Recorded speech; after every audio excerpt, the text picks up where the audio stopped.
For coming to my channel.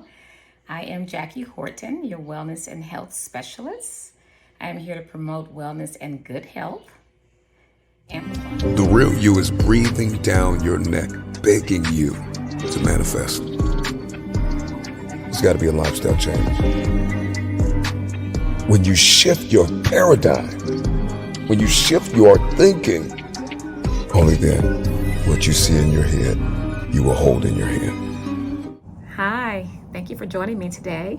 I am Jackie Horton, your virtual wellness and health specialist.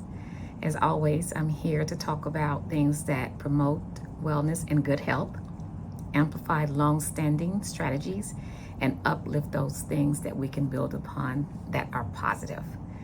So today is Monday, Mental Health Day. I like to just kind of start off with a series of just different thoughts that come through that I think would be helpful to kind of launch the week.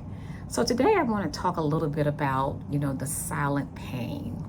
What does silent pain feel like, and how sometimes we, endure that and not even know it. So I always like to look at how physical pain and emotional pain really are really linked and connected, and how we sort of respond to them is similar. So when I reference it as silent pain, I'm talking about the moments when either we have physical pain or emotional pain. But for the primary reason for today, I'm talking about emotional pain for Mental Health Day, that we remain silent. So silent can be we deny that we're in the pain, we can detach from it, we can dismiss it as real. And the thing that I want to stress the most about being silent about pain is that that's a learned behavior from somewhere. It's a way to cope with something that's very difficult and to move through the day or even through the season with that. And here's the thing about physical and emotional pain and how they're alike and how we respond to them that's alike. What we learn to do is stuff away what matters to us. What we learn to do is to accept a reality that we may have to just go through this because this is just what it is for this moment. However, we sort of close ourselves down for any real intervention or treatment or having some kind of real discussion to relieve ourselves from the pain. And in some ways, we sort of become adapted to it and just look at it as part of our lives and part of what we just kind of have to accept and deal with it. And so, as always, that's learned somewhere, and it's usually in our early years as a child. I'm pretty sure we all have seen different people in different stages of their lives and how they respond to ongoing, consistent exposure to painful things. And one of the things that bring to mind for me, and when I'm working with somebody mainly on the mental health component of emotional pain, just really how intuitive I have to be and how patient I have to be in trying to intervene in that area. Because that person has learned to live with that pain, it sometimes looked upon as being very strong, being very resilient, being very, powerful, and acknowledged in a positive way. And I don't know if you have heard people, but I've heard many people say, well, I survived it. I got through it. I'm still here. I'm still kicking. Knock, knock. I'm getting down with it. I know how to live with it. I can teach you some things. And what they've learned is that this is a reality that they no longer have, real interest in changing. And it does help them get through, and it also helps them not to allow the pain to consume them. However, over time, as with anything, when it's painful, even physical pain, it starts to weaken you. It starts to bring you to a place where you didn't want to go. And once you, sort of like have the experience where you become weakened as a result of not addressing the pain, it does one of two things.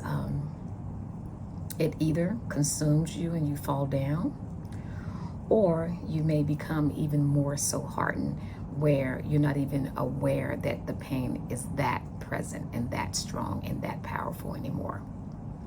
And so you start to block off different ways of allowing people to touch you, to intervene, to approach you, to love on you, to release you. And, surprisingly, being in my field, I have worked with, young people as young as 10, where I noticed that when they're in pain, they stop crying. And I used to kind of use that as my barometer to kind of oh boy, I'm going to have to really work with this young person, because when they fall down and hurt themselves really badly, or when a relative passes or something traumatic happens, I have seen where a child just does not cry. And crying is a form of releasing some stress and releasing some emotion. So when a person does not use all the resources that we have within us, then that's kind of cause for concern, particularly when they're very young. But here's the promising thing about physical pain and emotional pain and allowing it to be silent. There's always somebody, maybe more than somebody, that knows you well enough to know that you're enduring and you're pushing through, and you're sort of like barricading yourself down to be this resilient person. And that someone usually is tracking you and probably knows so much more about what you're doing to keep the pain down and moved away. And so what I would say to a person who may not be ready to come to therapy, or a person who may not find prayer to be helpful to them in this situation, but maybe in other situations. But there's somebody in your corner who wants to see you free from this and wants to take the journey with you towards a better life. And that someone is holding on the vision of you until you're able to take the vision and make it who you are.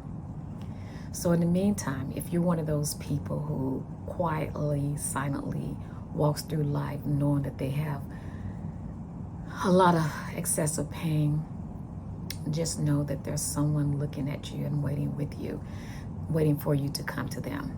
And it does not have to be alone.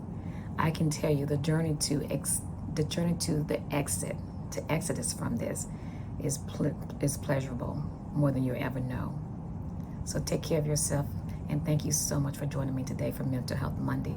I will see you tomorrow on Tuesday for Healthy Organs and Healthy Body. Please subscribe, alert, hit the like button, or even share your input if you disliked it. I am open. My whole goal here is to promote wellness and good health. And I love to hear from you. Thank you again. Take care.